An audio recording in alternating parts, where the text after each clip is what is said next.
Friends, നമ്മളപ്പോൾ നല്ലൊരു അടിപൊളി സ്ഥലം കണ്ടപ്പോൾ ഒന്ന് വണ്ടി ഒതുക്കിയാണ്. അപ്പോൾ ഇത് കണ്ടോ, ലോറിയൊക്കെ കിടക്കുന്നുണ്ടോ? അപ്പോൾ കണ്ടോ, ലോറി കിടക്കുന്നുണ്ടോ? അപ്പോൾ നമ്മളിവിടെയാണ് വണ്ടി ഒതുക്കിയിരിക്കുന്നത്. ഈ ഒരു റെസ്റ്റോറൻറ്റിൽ ഫുഡ് കഴിക്കാൻ വേണ്ടിയിട്ടാണ് ഒതുക്കിയത്. അപ്പോൾ നോക്കി, അടിപൊളിയല്ലേ? അപ്പോൾ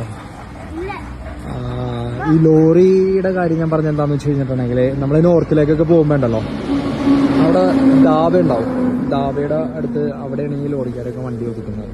അപ്പോൾ ഇവരിവിടുത്തെ സ്ഥിരം കസ്റ്റമേഴ്സ് ആയിരിക്കും, മനസ്സിലാവും, ഈ ഹോട്ടലിലെ സ്ഥിരം കസ്റ്റമേഴ്സ് ആയിരിക്കും. അപ്പോൾ അങ്ങനെയാണെങ്കിൽ അവർ നല്ല ഫുഡായിരിക്കും അവിടെ സെർവ് ചെയ്യുന്നത്.